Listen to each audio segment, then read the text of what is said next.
Welcome to tonight's webinar, Reflections on the Mennonite Heritage Cruise in Ukraine. My name is Aileen Friesen, and I am a co-director along with my colleague, Dr. Ben Thiessen of the Center for Transnational Mennonite Studies at the University of Winnipeg. The center is located on the ancestral and traditional territories of the Anishinaabe, the Anishinaabe, the Assiniboine, Cree, Dakota, Dene, and on the heartland of the Métis Nation. It has been nearly a year since the unthinkable attack by Russia on Ukraine took place. The continuation of violence, the rockets launched at cities, the occupation of the former colony of Molochna, the bombardment of Zaporizhia have transformed the landscape many of us have visited through the various heritage tours and trips to Ukraine as pilgrimages to our ancestral homeland. Tonight, we want to reflect on this connection between Ukrainians and Mennonites through the Mennonite Heritage Cruises, which were started in 1995 by Marina and Walter Unger, and to mark the re-release of the book, The Mennonite Story in Ukraine, The Heritage Cruise Lectures by Paul Toews. Paul, as many of you know, was the resident historian on these cruises until his death in 2015. In addition to having Marina speak tonight about the cruises, we also have tonight with us one of the leading Ukrainian scholars of Mennonite history, Dr. Nataliya Venger, who is a professor at Dnipro National University and the director of the Center of German Ukrainian History. Since June 2022, Dr. Venger has been a visiting scholar at the University of Winnipeg. We will start with a presentation by Marina. We will have a presentation by Nataliya, and finally one by me reflecting on this shared history. And afterwards, we will have time for questions. So please put your questions into, normally there's a question and answer button, but I'm not entirely seeing that there. So we'll just put them into the chat and I will monitor that chat and make sure that your questions get asked. So I'm going to turn it over to Marina Unger to give us a presentation on the Mennonite Heritage Cruises. Thank you, and I'll try and get my presentation up here if you'll just give me 1 minute.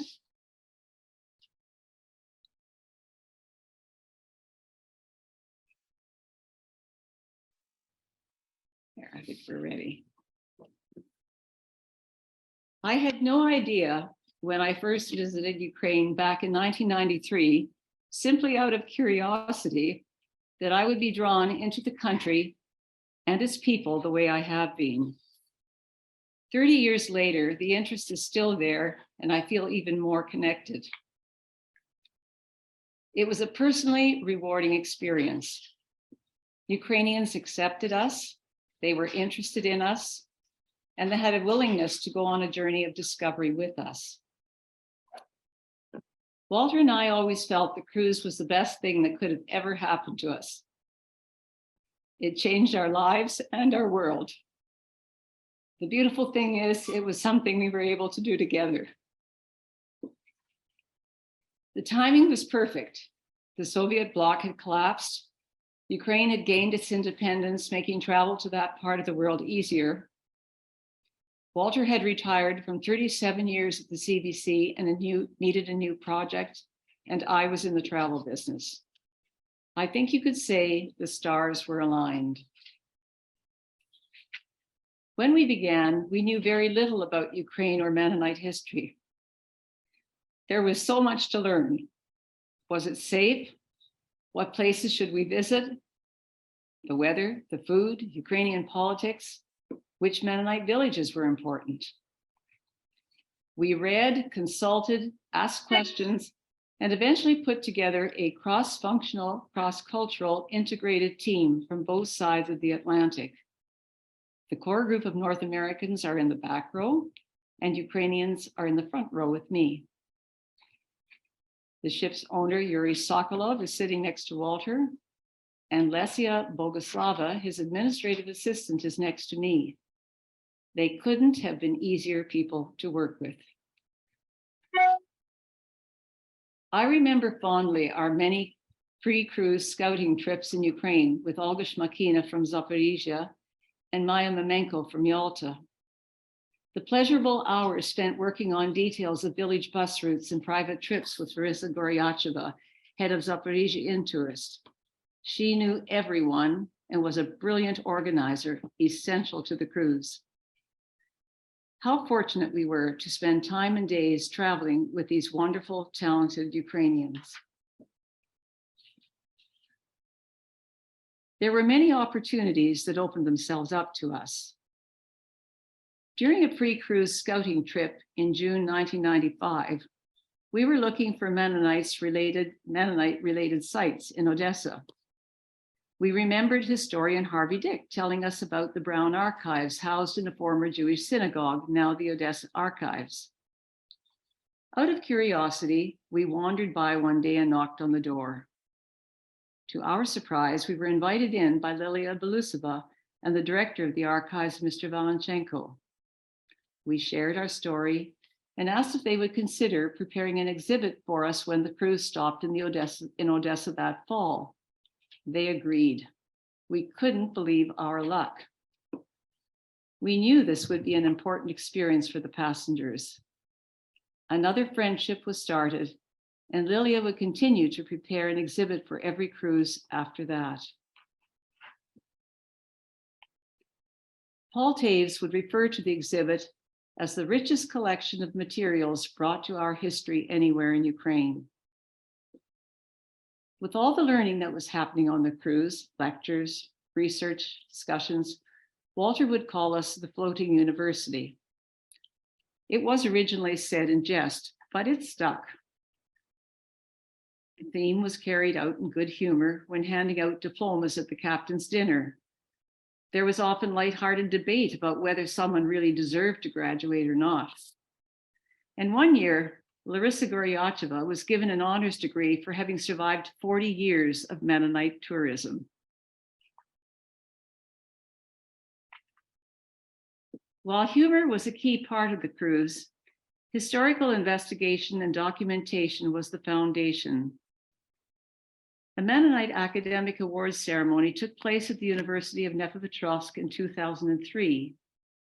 My 96-year-old father, Peter Dick, was on the cruise that year. After listening to remarks made about Mennonites by Professor Babalova, my father said, "When I left the newly formed Soviet Union as a 19-year-old man, Mennonites in Siberia were still honored, respected citizens. Then we lost everything, including our own self-worth as Mennonites. And now, unexpectedly, Ukrainian scholars have given it back to me."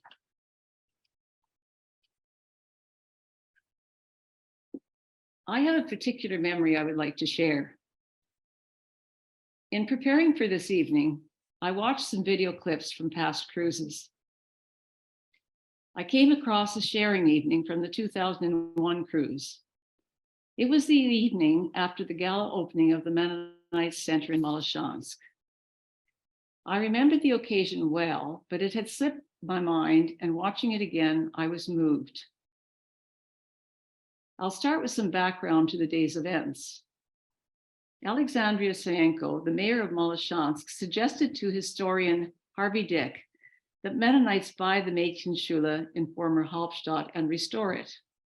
She wanted their help to improve her town. Mennonites took this suggestion, bought the building, restored it, and then went one step further. Various groups had called for greater Mennonite aid and presence in Ukraine. This newly purchased building galvanized those discussions, and the Mennonite Center was born, a place Mayor Sayenko would call a beacon of hope. My husband, Walter, was chairman of the center's executive committee for many years. He believed in this project and worked hard to develop its programs. The underlying role of the center, hidden under the many programs and projects, was to be a training and learning facility, helping to create new social and community models in post-Soviet society. Cruise passengers, or as we called them, pilgrims, were eager to give back. The Mennonite Center provided a venue whereby their gifts could be received and distributed. It was an important vehicle for the passengers' inner journey and for the continued growth and well-being of the Ukrainian people now living in the former Mennonite communities. The gala opening took place September 2001 and coincided with the cruise. Maloshansk had never seen an event like this. There was a procession from the Dom Kultury, former Mennonite Centralschule, to the Mennonite Center along Ulica Rosen-Luxemburg. It was made up of dignitaries, including the Canadian ambassador, a marching band, Cossacks on horses, and the townspeople carrying balloons. They all gathered at the front steps of the center to watch the ceremony. It was definitely a festive evening. Back on the ship at the end of the day, Galina, Paul, Walter, and I had time to reflect on the day's events.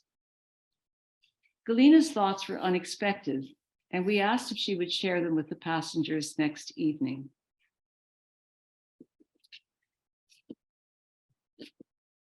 This is what she said. The present day was a sad day. It was my first visit to Maloshansk. My home is in Lviv in Western Ukraine. I had a cultural shock. It was not the poverty that struck me.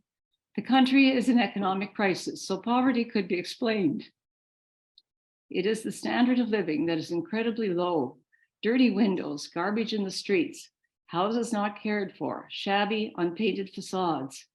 It is very sad. To me, it speaks of the cultural level of the people who live there.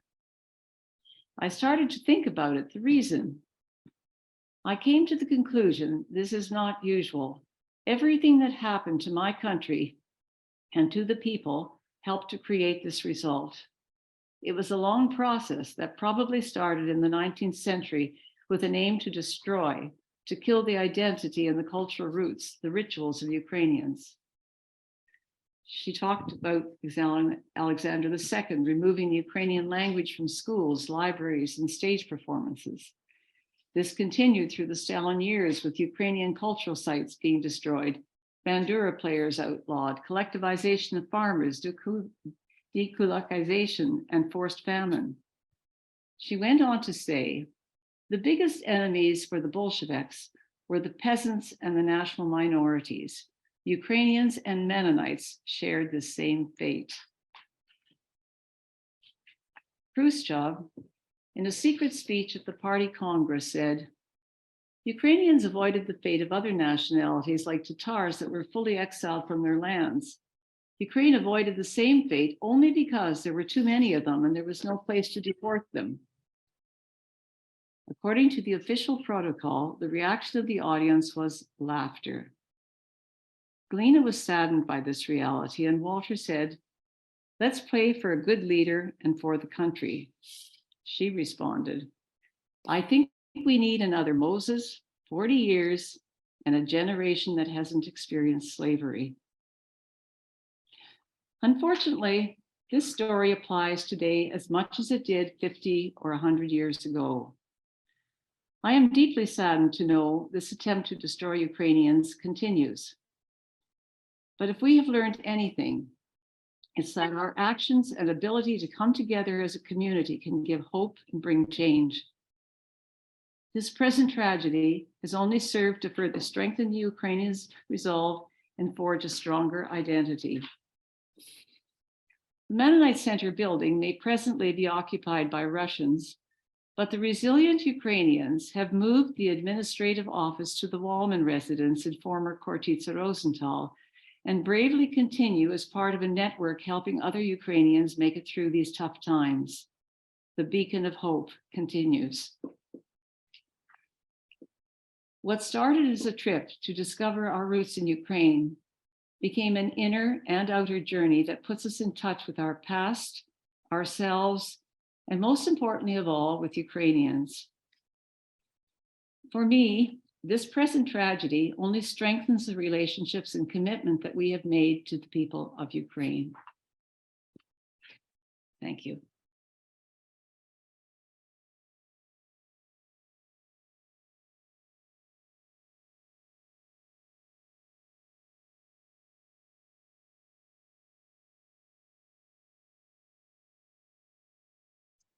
Hello, everyone. Thank you, Marina, for your very touching presentation, because it's also was a part of my story, my personal story, my history. You told about things that I know about, you know. I'm greatly fortunate to participate in this book launch event. And it is not only because a very timely, fascinating, and necessary book has been re-edited and republished. I'm a Ukrainian historian, and it is an occasion for me to remember some plots of our common Mennonite Ukrainian contemporary history, and also an opportunity to commemorate the people who were determined this history to be not to be forgotten, but to be restored and understood for both, for Ukrainian people and for the Mennonites. My gratitude to Walter, Marina Unger, and I was honored to be a friend of Paul Toews. The lectures collected in this book were written by Paul Toews for the Mennonite Cruises. The cruises themselves were a special phenomenon in Mennonite history. It was one more stage of the Canadians, Ruslanders, and immigration group of 1940s, whose roots connected with Ukrainian lands. These mentioned above waves of immigration were resonant, but painful decision. Psychologically, the immigration was an interrupted dialogue with lost motherland that historically rejected them, despite the fact that the Mennonites had been so devoted to their homelands. It was a trauma depicted in the Mennonite historical tradition. It resulted in a wide range of painful emotions at the communities and individual level. Thus, when the political situation changed after collapse of the Soviet Union, when Ukraine got independence, became an open country, open for democracy, Western world, when Ukrainians understood the incompleteness of their historical narrative, the Mennonites got a chance to return to Ukraine, both in the sense of physical and historical, to obtain their lost motherland, to continue the dialogue, and what is very important, to be heard. That was a great mission of the Mennonite Heritage Cruises, which started as a form of nostalgic tourism aimed at narrow ethnic optic, but developed into a socially active phenomenon with elements of public diplomacy, cultural leadership, charity, and of course, history projects. To some extent, every cruise offered an opportunity to touch the history of ancestors, and that was very personal. On the other hand, the series of lectures of Mennonite history delivered by Professor Toews united people, brought the members of the cruises closer together, and imbued them with a sense of common destiny. The lectures were highly professional and strictly compliant to the contemporary concepts of Mennonite history of the Ukrainian lands. Paul Toews was one of those North American scholars who, together with Harvey Dick and his team, promoted cooperation between North American and Ukrainian academic communities. And it was definitely a two-way process, because Ukrainian society was ready to accept the Mennonites as a new local history actors who could enrich the cultural tradition of Ukrainian history. I think it's important to tell briefly about this, because Paul Toews and cruises were very involved in history projects, first of all. First interaction between the Canadian Mennonites and Ukrainian scholars went back to the early 1990s, when Professor Harvey Dick visited Zaporizhia to do research in the archive. Also, he visited local history museum and discovered that the history of the Mennonite population was completely absent. Thus, a new exhibit had to be created, and after negotiation with the museum and city authorities, he obtained permission for the project.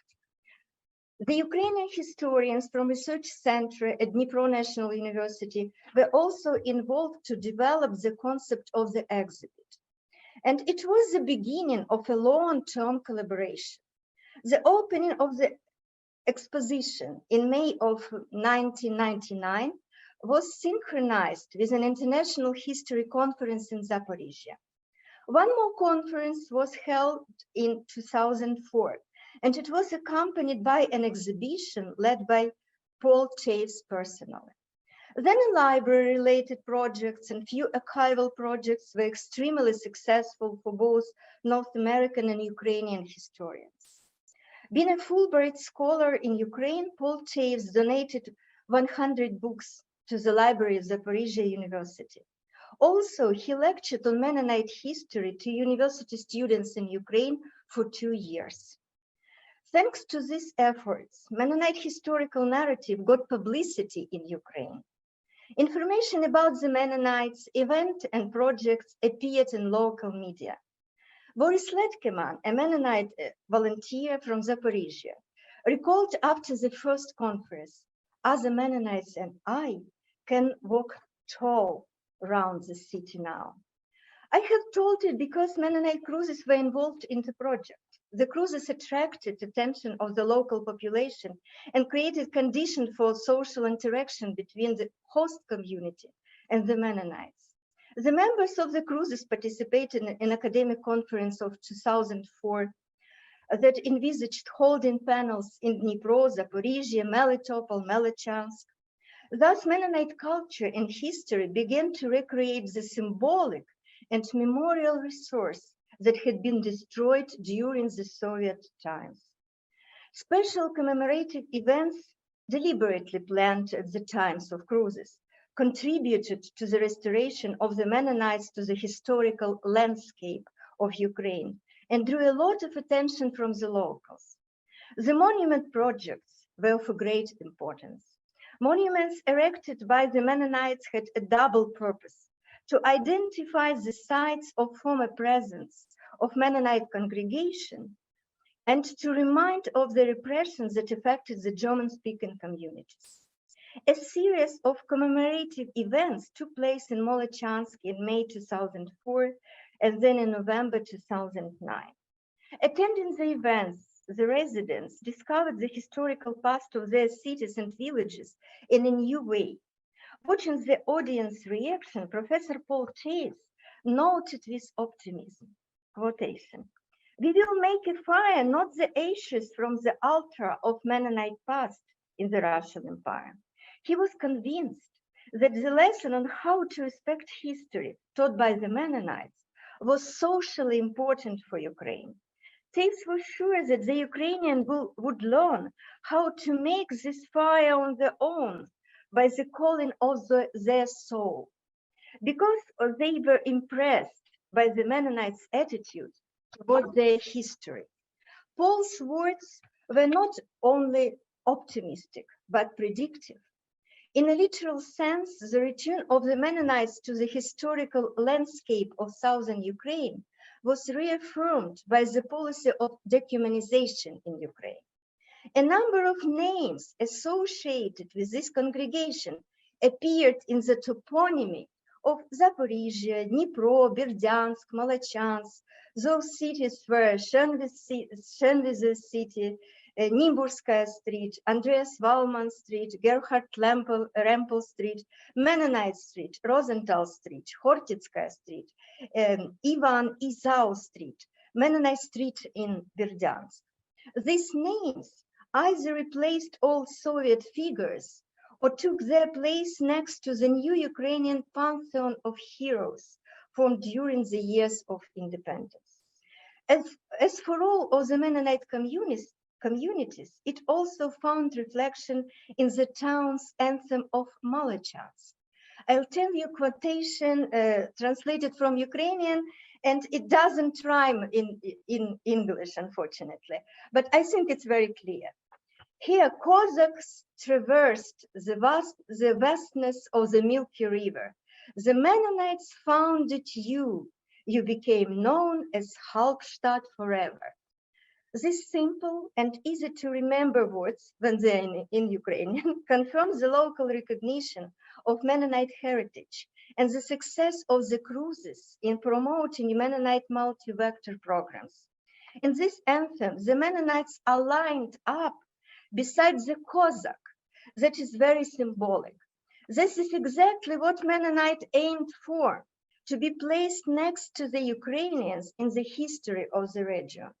The outcome of the public commemorative events strengthens the idea of shared historical destinies, as well as charitable and other projects. Unfortunately, we don't mention about them today, yes, but they existed. It means that the Ukrainian communities came to perceive the Mennonites as their former neighbors and fellow citizens. And now, under the condition of this genocidal war, Ukraine is a preserver, a protector of the Mennonite heritage. That is why when Aileen Friesen says about peril concerning the Mennonite cultural legacy in the new chapter of the second edition of this book, we understand that it is a peril to our common culture and our common heritage. Unfortunately, history can be used as a weapon to destroy. For the pacifist Mennonites, this book with a new title and the name of Ukraine on the cover is their way to support Ukraine, to stand with this country in this war. It is a direct response to an aggressor who openly declared that Ukraine and its multicultural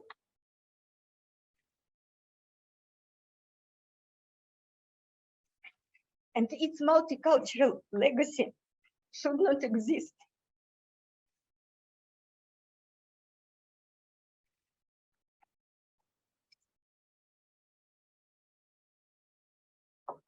New edition of this book is not only commemoration of the author of and the lectures of and our way to tribute him, but also a proof that a real mission of history is to preserve and to unite the people around common past for the common future. My congratulations on this publication, and I urge you will get this book, you will read it, and you will spread the word about this new edition. Thank you.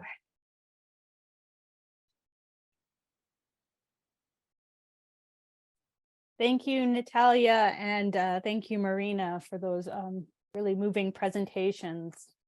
And I will just share my screen now as we continue this conversation.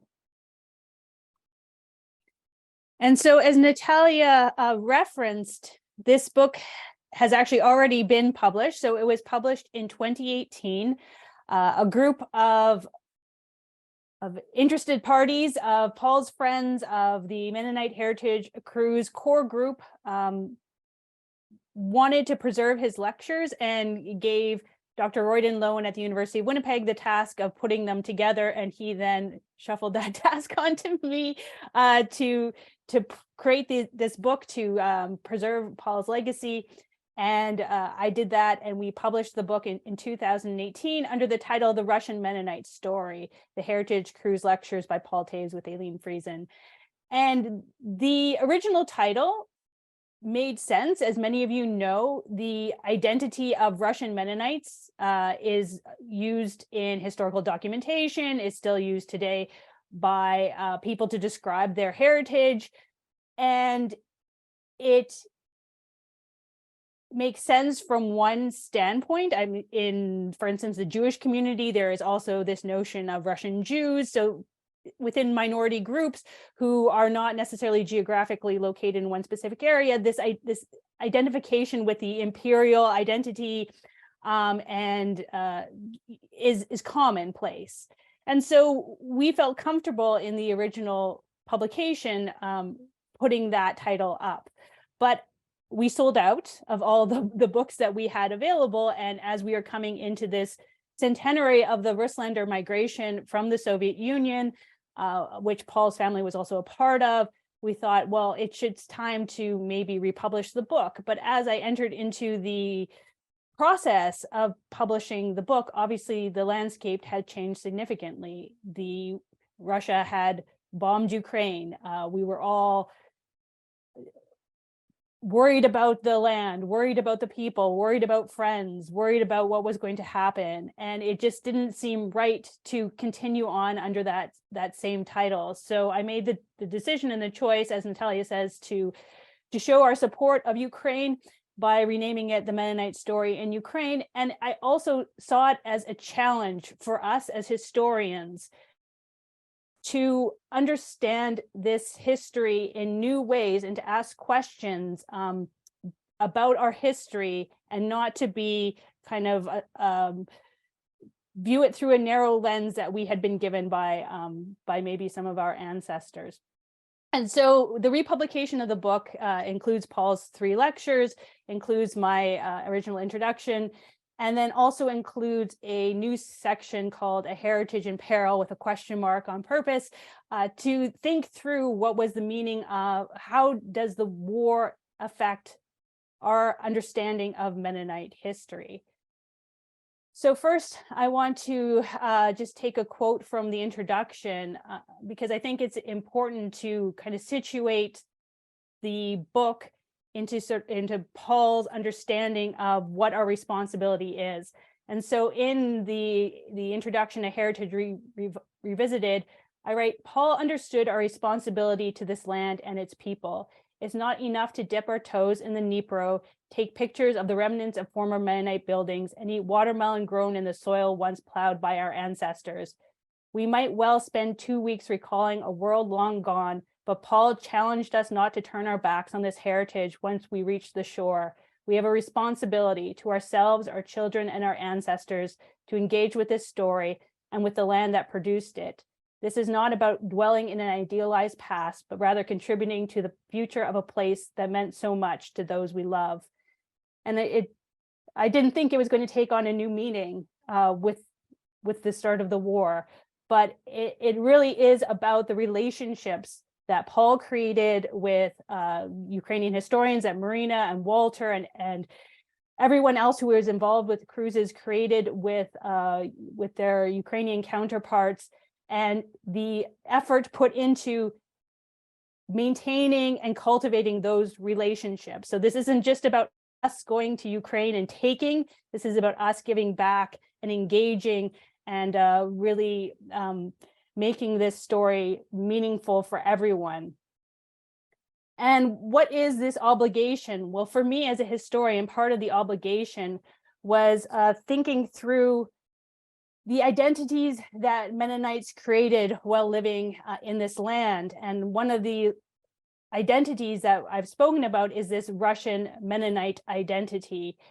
And as I said, it's not unique to Mennonites, but it is still one of these identities that has really shaped the way in which we tell the story. And so in my add-on, A Heritage in Peril, I write, the title of the first edition of this book, The Russian Mennonite Story, evokes the identity of the 1920s Mennonite emigre community.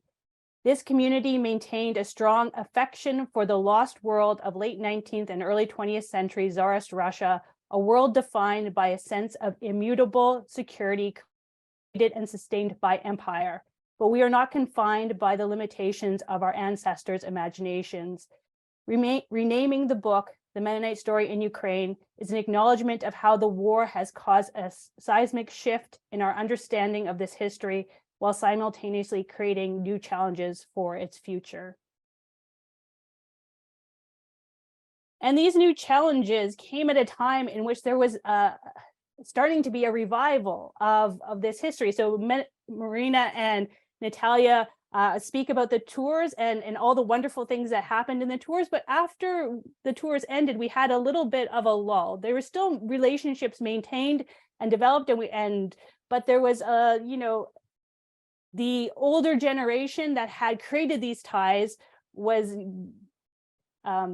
entering into retirement, and we are looking for new ways in which to make these connections. And so those connections before COVID hit were starting to be created again. So we had one last Mennonite Heritage Cruise in 2018, which I had the pleasure of being on. And I have a picture there of Victor Penner, someone who we lost during COVID in Ukraine, but who was very important for helping people to discover their own history and to help to tell the Mennonite story.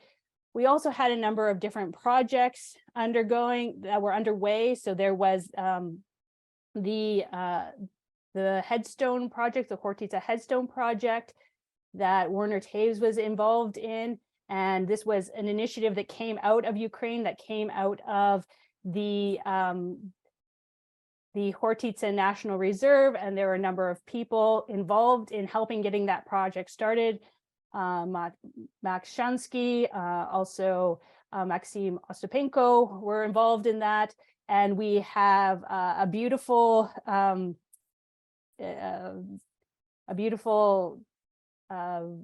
monument that has been created. And then here is a nice little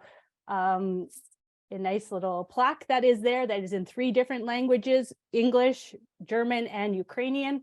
We've also had some archival projects that were underway as well. And so there were all sorts of things that were getting started, and then the war hit, and all of a sudden things had to be paused again.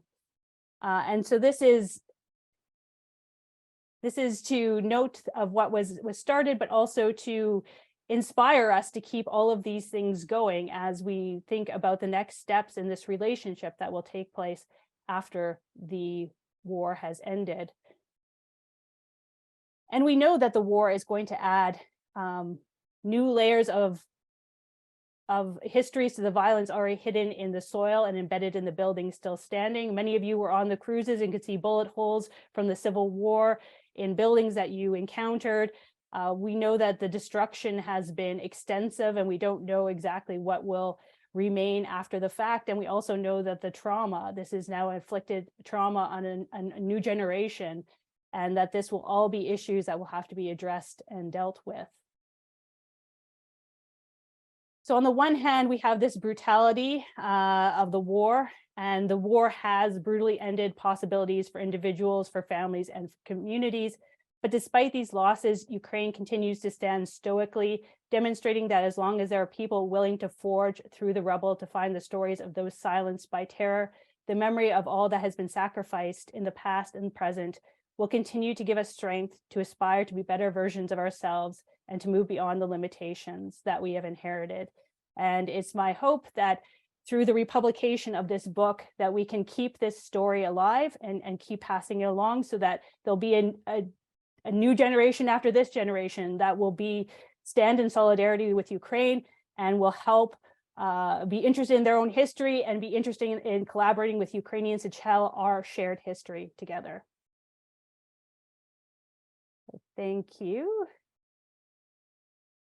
And now we will open it up for questions. So if anyone has any questions for any of us, please go ahead and write them in the chat.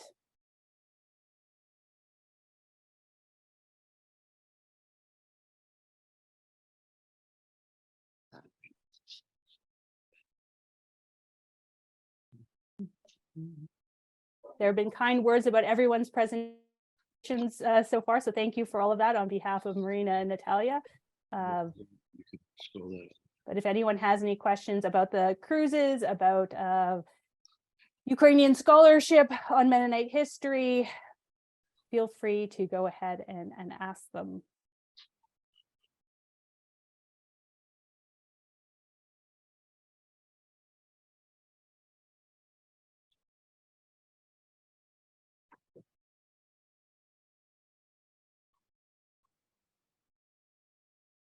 So I'm not seeing any questions, so I'm going to start asking questions. Marina, can you give just a little bit of a background about why this happened? Like, why the cruises? What inspired you and Walter to undertake this? Well, yes.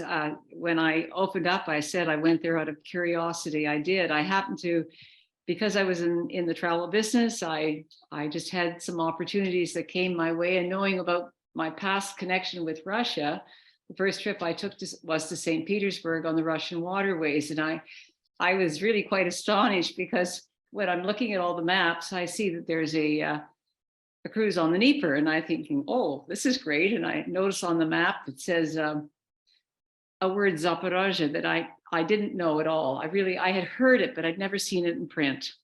And I also saw on the map the oak tree and talking about Cossacks under it. And I remembered, the stories I had heard at home. And I said to myself, no, Mennonites sat under that tree. So I came home and said to Walter, I'm going to try the one on the Dnipro. So I went down there and I was so excited. I think there was something that identified with Ukraine or that part of the world that I didn't understand. I got very excited about everything I was seeing. And I thought if I feel that way, others are going to feel the same way. So I came home, I went to the Mennonite Historical Society in Toronto, a number of people. I said, this is a great trip, why don't you try it on the river? So I took a group of 14 people to Ukraine, but it was the usual itinerary. You start in Kiev and you go down to Odessa, you have 1 day in Zaporizhia. So of course I had a lot of time. People all did their thing in 1 day and I had a lot of time on the river just to think about what I was seeing, how excited these 14 people were spending 1 day in Zaporizhia. Everybody thought it was amazing and everything they went to see. So I was spending time with Galina, the cruise director that we had on every cruise. And I said to her, why don't you change the itinerary and have maybe 4 days in Zaporizhia? You'll get a lot of Mennonites from North America will come because they'll really be interested. And she said, well, what would everybody else on the cruise do? She said, why don't you lease the ship? And that's really basically how it started, because I had a lot of time to think about it. I could keep going back to her and I'd say, lease the ship? Well, how would that work? So by the time I went home, I said to Walter, I think I have a project for next year when you leave the CBC. So, and we thought we would only do one cruise. We didn't really believe that we would find that many people. I really thought that only people of my parents' generation would be interested, that not that many young people would want to go. I thought it was my parents that would want to go, but that wasn't the case. It just kept continuing. So yeah, that's how it started. It was really Galina who I don't know that I would have thought of leasing the ship on my own, but she made the suggestion. And I think that's the way I feel about Ukrainians. I mean, they're so entrepreneurial. You have your own way. And I think that was the thing that I loved about Ukraine. I was meeting all these energetic people that were so creative, had wonderful ideas, and were just such warm, interesting people. Thank you, Marina. And yeah, I think so there's 16 years on the original, and then one more was the 17th. Is that correct with how long it went for?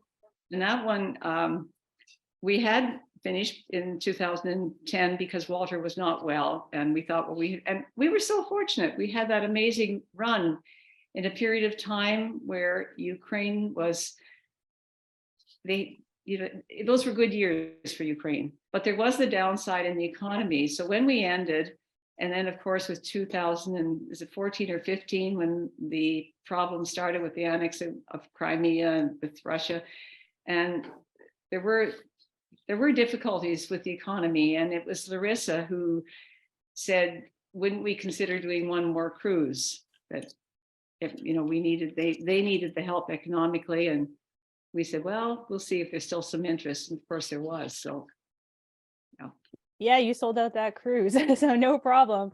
Nataliya, what was the kind of feeling from Ukrainian scholars when you met with these North American scholars, and what do you think that maybe you taught them about Ukrainian history and helped to shape their understanding of Ukrainian history, of Mennonite history in Ukraine? Wow, yes, it was a terrific experience. Because firstly, we met people who were so interested in their own history, in their ethnic history, and were people with special concept of their history, but they were so interested in what we are, what we know about the Mennonites now, because it was period in 1990s when the archives were opened, and new, collections of documents were available for the historians. Because before they were closed and they were impossible to study. And so when North American historians, Mennonite, Canadian and American came to Ukraine, we have already known something new about the Mennonites.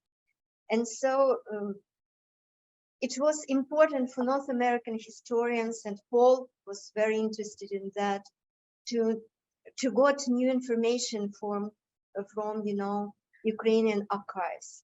But for me as for Ukrainian historians, it was important to understand the soul of the Mennonites, because when you read papers, it's one side of medal, but when you communicate with people from Mennonite background, you understand why it happened, why it really happened.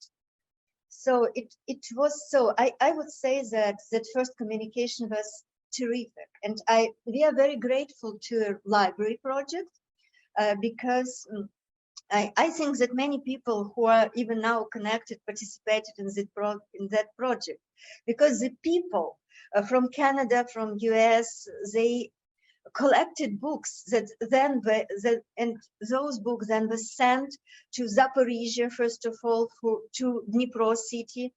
And so as for me, it was a great experience of reading in English. So maybe I should say that I studied English just reading books on Mennonite history. So it was my personal experience.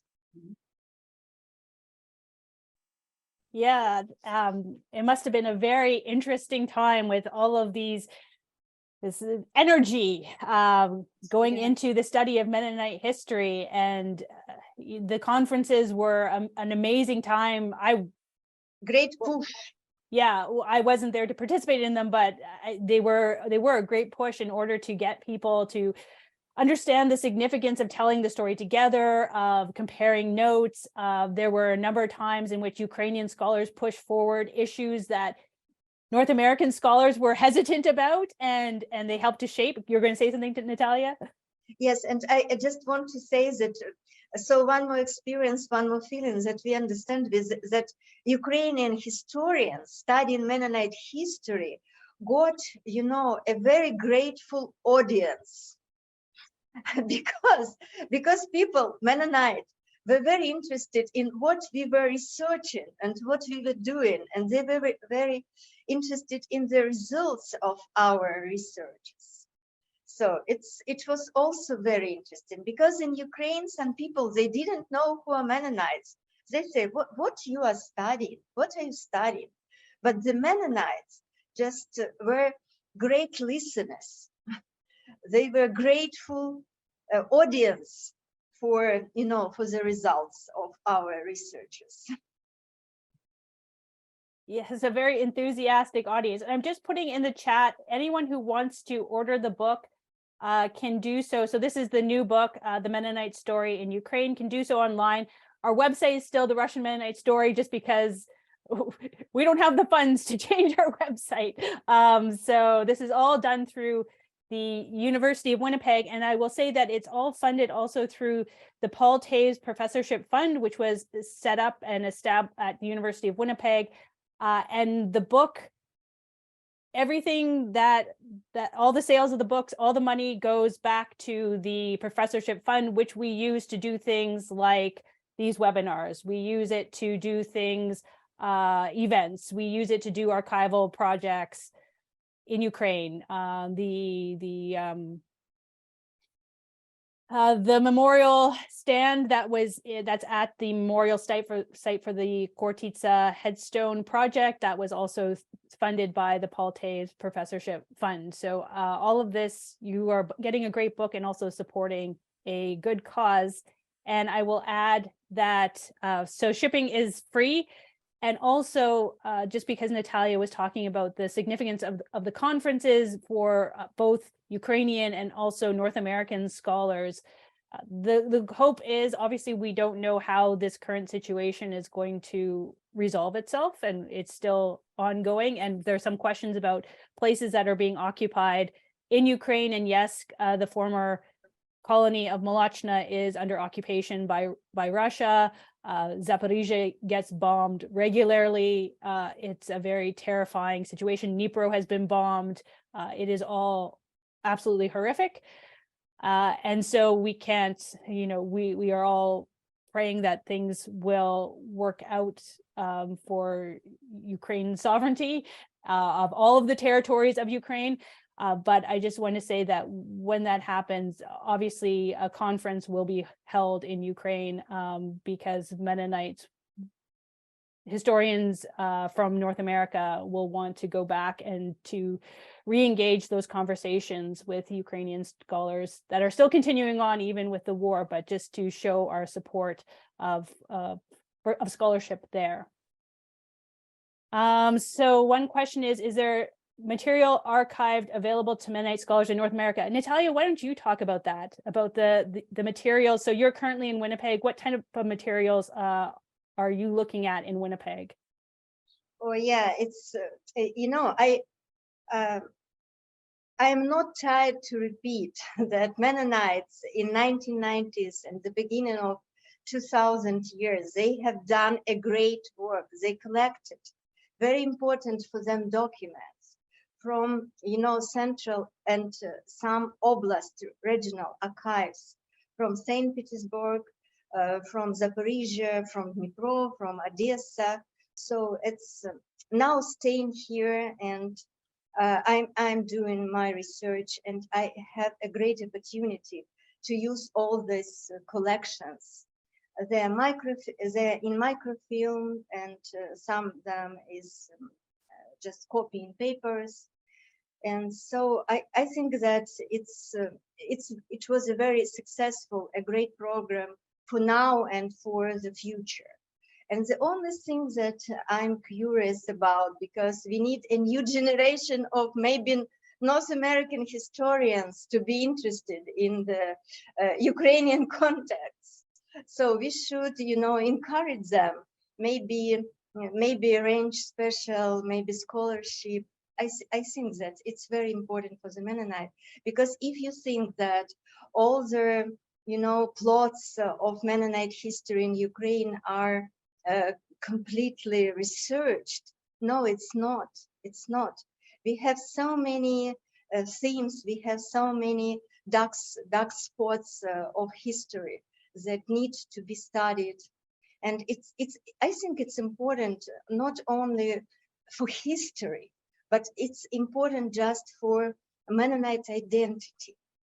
Because I think that new subject and new historical project on Mennonite will support Mennonite identity and will support the Mennonite community and for the future of Mennonite community. I think it's very important. I couldn't agree more. Marina, I wanted to ask a question about this floating university idea. And I know it was said tongue in cheek, but it really became a teaching opportunity for Mennonites to learn their own history. So can you just maybe expand on that a little bit? Well, it was the sort of thing that Walter would think of. I mean, that was something that he was keenly interested in, and there was a bonding with Paul right from the beginning. But it was very much said in jest, because right from the beginning, because Walter understood the level of lectures that we were receiving from Paul. They were quite remarkable, and Walter kept saying people don't understand how fortunate and how lucky they are, what they can learn on this cruise. So because he tried to do so many things that you would do in a university setting, the discussions or the research, if anything new happened in the archival research or in the world beyond the cruise, Walter would, together with Paul, and others, with Rudy Friesen and others, they would try to combine all these things. And of course, we had all those wonderful lectures by Rudy Friesen as well on the architecture of the building. So it was combining all these things. So And we just thought it was best to continue. And then it was this thing, what are you going to give people at the end of the cruise? And from that, the whole idea of the little diploma developed. And it just worked, it really worked well.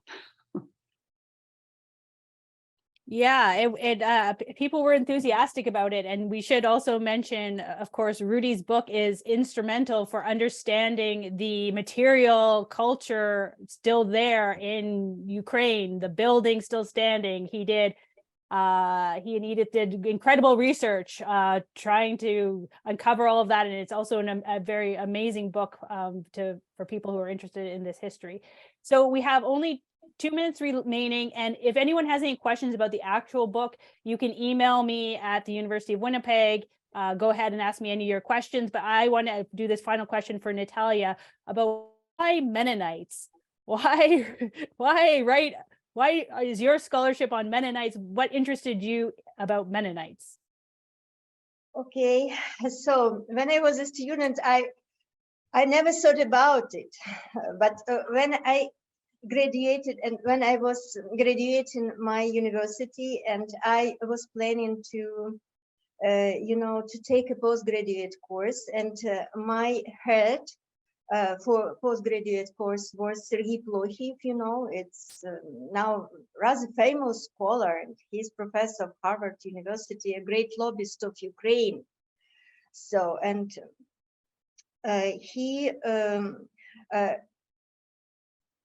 I had an appointment for conversation with him, and he gave me the task. He told me that there is some new in our local archive, that new collection of documents are now open for the researcher, and he sent me to the archive to get to know what kind of collections are there, and what is new for historians, because for historians, new collections, it's always, it's how our work, it's our job, it's our prospect for future.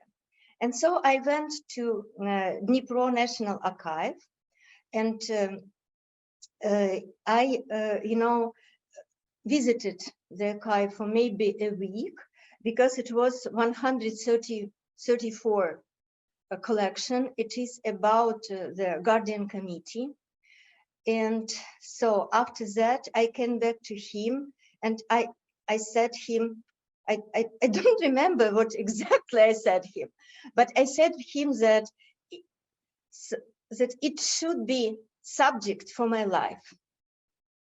So something connected with colonization.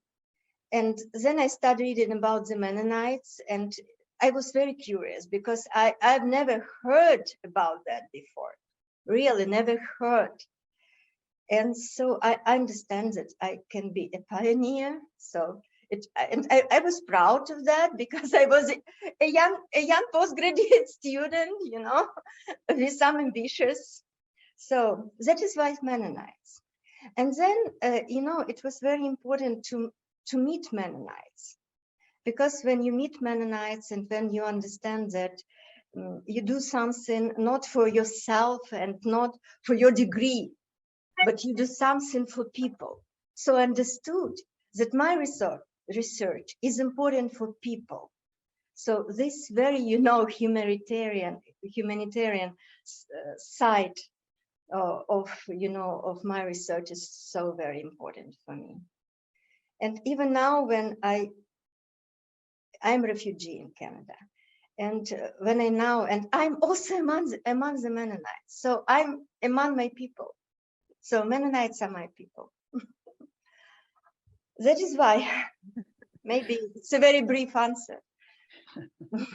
Well, that was a wonderful answer, and we're so happy that you're among us, and that you chose this path for research, and that you've contributed so much to Mennonite history. And thank you also to Marina for contributing, and Walter for contributing to our understanding of our history, for re-engaging the general population in this history that we share in Ukraine with Ukrainians, and that's just, you both have done extraordinary things.